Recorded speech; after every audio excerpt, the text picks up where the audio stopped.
गौतम ने इस बार विधायक बनने के साथ ही जूते चप्पल पहनना छोड़ दिया। और इस भीषण गर्मी में भी नेताजी नंगे पांव चल रहे हैं। आखिर क्या है शत्रुघ्न गौतम की प्रतिज्ञा, देखिए इस खास रिपोर्ट में।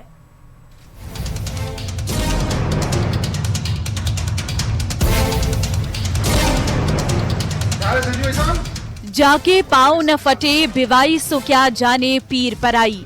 अपनी जनता पर गुजर रहे दुखों के पहाड़ केकड़ी के बीजेपी विधायक से देखा नहीं गया और उन्होंने 3 दिसंबर 2023 को विधायकी का चुनाव जीतने के साथ ही जूते चप्पल त्याग दिए। उनका जनता से वादा था, जब तक देवली और नसीराबाद के बीच गुजर रहा स्टेट हाईवे नेशनल हाईवे नहीं बन जाता, तब तक जूते चप्पल नहीं पहनेंगे। इस प्रतिज्ञा को 6 महीने होने को आए, पर विधायक जी अपनी प्रतिज्ञा पर अटीग हैं। कार्यक्रम चाहे मुख्यमंत्री का हो या फिर मंत्रियों का, मुलाकात मुख्य सचिव के साथ हो या फिर जनता से, विधायक का दृढ़ संकल्प दिनों दिन मजबूत होता जा रहा है। चुनाव के दौरान जब नामांकन दाखिल किया था, तभी आदरणीय गजेंद्र सिंह जी के सामने मैंने कहा था कि जब तक इस रोड का शिलान्यास नहीं होगा 4 लेन का, मैं नंगे पैर चलूँगा। सरकार ने इसमें कुछ तथ्य मांगे हैं और जल्दी मुझे उम्मीद है इस रोड का शिलान्यास होगा। टोंक जिले के देवली कस्बे से लेकर नसीराबाद के बीच केकड़ी जिला है। यहाँ से स्टेट हाईवे गुजरता है, जिस पर यातायात का भारी दबाव है। सिंगल लेन स्टेट हाईवे होने की वजह से यहाँ सड़क दुर्घटनाओं में कई लोगों की मौत हो चुकी है। शत्रुघ्न गौतम के मुताबिक जब तक नेशनल हाईवे नहीं बन जाएगा, तब तक सड़क दुर्घटनाओं में कमी नहीं आएगी।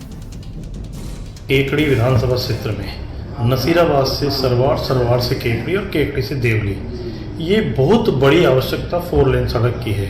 रोजाना नौजवान बच्चे, हमारे कितने ही कार्यकर्ता, जिम्मेदार कार्यकर्ता सड़क दुर्घटना में उनका सर्वनाश हुआ है। शत्रुघ्न गौतम के इस मांग का समाधान भी कोई आसान काम नहीं है। इस स्टेट हाईवे के साथ साथ बीसलपुर से अजमेर की पेयजल लाइन सटी हुई है। अगर इसी मार्ग को नेशनल हाईवे में बदला जाएगा तो फिर इस बड़ी पेयजल लाइन की शिफ्टिंग करनी होगी, जो साधारण काम नहीं है। फिर केंद्र सरकार को नया ग्रीनफील्ड हाईवे बनाने पर सहमति देनी होगी। इसके लिए राज्य सरकार के स्तर पर भी बड़े प्रयास करने होंगे। हालांकि सरकार के मंत्री शत्रुघ्न गौतम की मांग का हर तरह से समर्थन करते दिख रहे हैं।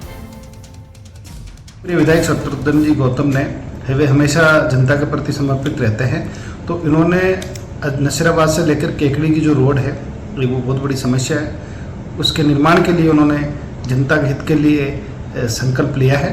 तो निश्चित रूप से मैं उनको साधुवाद देता हूँ, शुभकामनाएं देता हूँ और जल्दी इनकी ये मनोकामना पूर्ण होगी, ऐसा विश्वास व्यक्त करता हूँ। बहरहाल पीएम मोदी के एक और राज्याभिषेक की तैयारी चल रही है, तो दूसरी ओर राम राज्य की परिकल्पना का सपना साकार होने के दावे किए जा रहे हैं।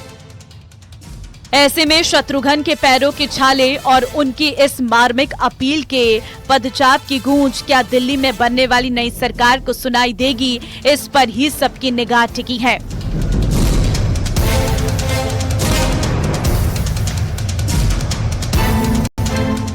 इसे सियासत की मजबूरी कहा जाए या फिर आम जनता का भरोसा जीतने की कोशिश, नेताजी तपती दोपहरी में नंगे पांव चल रहे हैं और आम जनता का आशीर्वाद बनाए रखने के लिए जी तोड़ कोशिश कर रहे हैं। मगर पेच राजस्थान और दिल्ली के बीच में उलझा है। नई दिल्ली में बनने वाली नई सरकार ही तय करेगी कि देवली से केकड़ी के बीच से नेशनल हाईवे गुजरेगा या नहीं। पर नेताजी के संकल्प की सिद्धि जब तक नहीं हो जाती, तब तक क्या उनका संघर्ष ऐसे ही जारी रहेगा, ये देखना बाकी है।